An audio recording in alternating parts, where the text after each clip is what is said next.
लालू प्रसाद यादव की party RJD और उनके बेटे तेजस्वी यादव एमवाई समीकरण के बदौलत ही बिहार में अभी तक जिंदा है।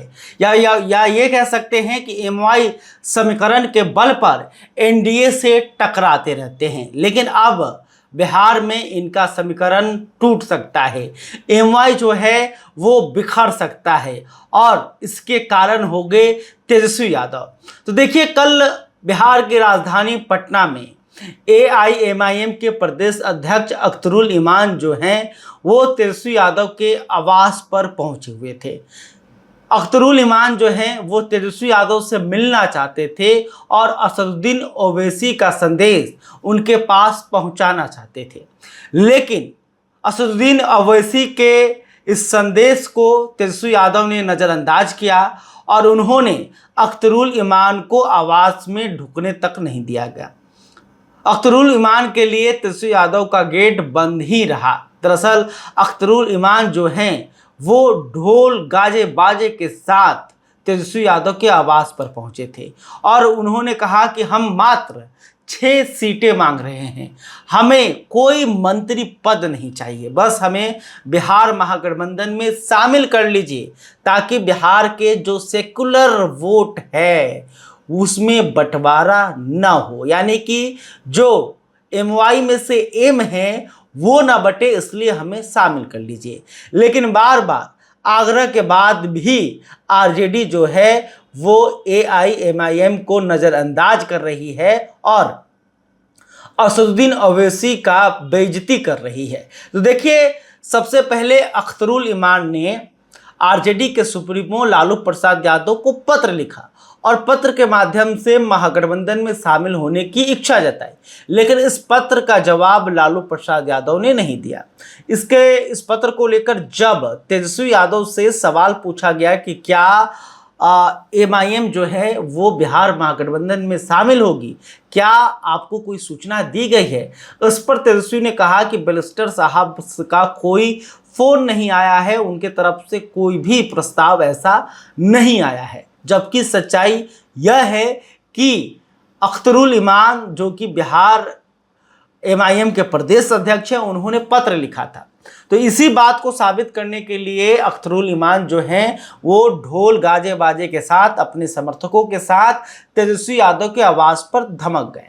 उन्होंने कहा कि हमें तेजस्वी यादव से मिलना है, लेकिन तेजस्वी यादव के गार्डों ने अख्तरुल इमान को आवास के अंदर जाने नहीं दिया और तेजस्वी यादव से मिलने नहीं दिया।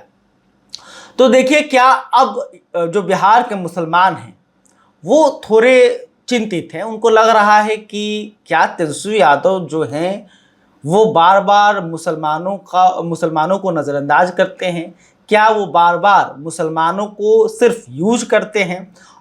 जब हमारे नेता असदुद्दीन ओवैसी हैं वो चाह रहे हैं कि बिहार महागठबंधन में शामिल हो और मात्र 6 सीटों की मांग कर रहे हैं, जबकि वो तो खुद अकेले अपने दम पर 2020 के विधानसभा चुनाव में 5 सीटों पर जीत हासिल कर चुके थे। तो एक अधिक सीट मांग रहे हैं, लेकिन एक अधिक सीट भी देने को तेजस्वी यादव तैयार नहीं है। तो क्या अब इसका बदला बिहार के जो मुस्लिम हैं वो तेजस्वी यादव से लेंगे?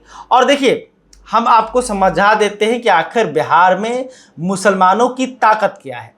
तो देखिए, बिहार में मुसलमानों की जो जनसंख्या है करीब 17% के आसपास है और इनका जो है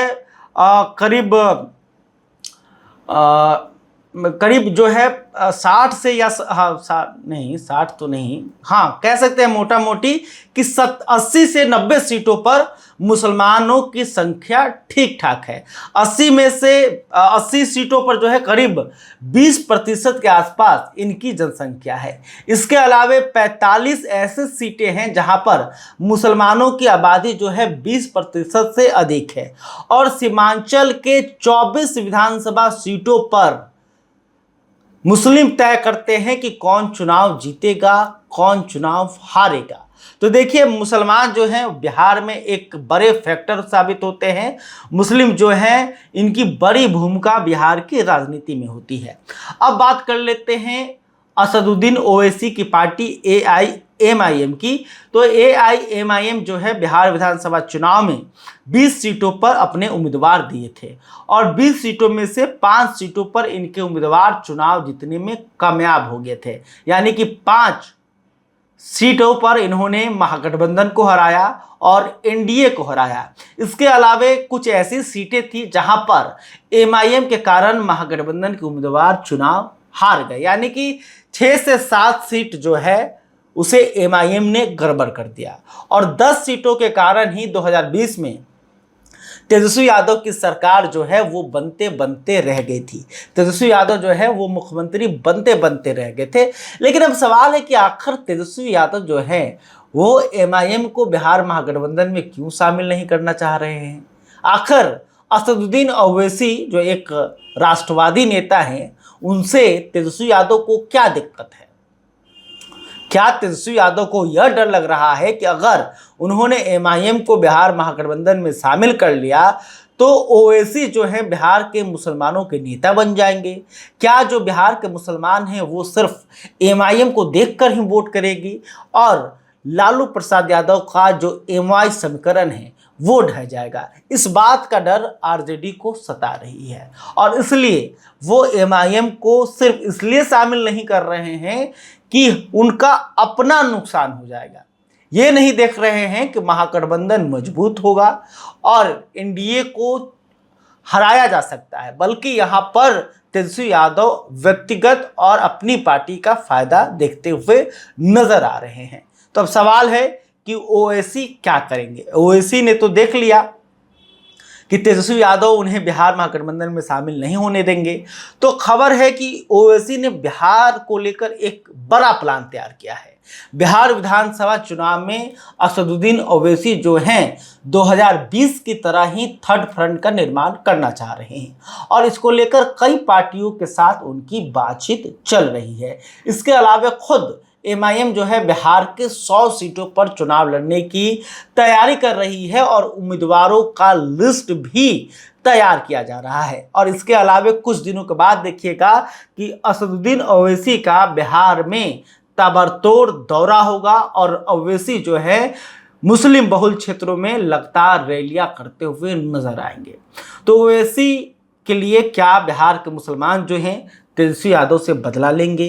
क्या बिहार के जो मुस्लिम हैं वो अपने हक की बात करेंगे? क्योंकि देखिए बिहार के मुसलमान ये कहते भी हैं कि आरजेडी जो है या फिर विपक्ष जो है इन्हें बीजेपी का डर दिखाकर इस्तेमाल करती है। वोट तो ले लेती है लेकिन सत्ता में इनकी भागीदारी नहीं दी जाती है। इन्हें मंत्रिमंडल में ज़्यादा जगह नहीं दी जाती है। बिहार में मुख्यमंत्री जो है नहीं बनाया जाता है, ना इन्हें डिप्टी सीएम बनाने की बात की जाती है, जबकि इनकी जनसंख्या तो यादव की जनसंख्या से अधिक है। ये मुसलमानों का जो दर्द है वो बार बार छलकते रहता है। आपने देखा भी होगा कि जब राहुल गांधी वोटर अधिकार यात्रा कर रहे थे तो इस दौरान भी दरभंगा में एमआईएम के समर्थकों ने यह मांगे की थी कि हमें बिहार महागठबंधन में शामिल किया जाए, लेकिन बार बार कहने के बावजूद भी तेजस्वी यादव ने एमआईएम के लिए बिहार महागठबंधन का गेट बंद कर दिया है। तो देखना होगा कि 2025 के इस रन में बिहार के मुसलमान क्या करते हैं। क्या आरजेडी का एमवाई समीकरण दरक जाएगा? क्या बिहार के मुसलमान जो हैं वो आरजेडी को छोड़कर एमआईएम असदुद्दीन ओवैसी के साथ जाएंगे? खैर, अभी तक आपने हमारे चैनल को सब्सक्राइब नहीं किया तो तुरंत कर लें और इस खबर को लेकर आप क्या सोचते हैं कमेंट करके बताइएगा। वीडियो फेसबुक पर देख रहे हैं तो हमारे पेज को भी फॉलो कर लें। बहुत बहुत धन्यवाद। ABC हिंदी न्यूज, आज ही जुड़िए हर खबर के साथ।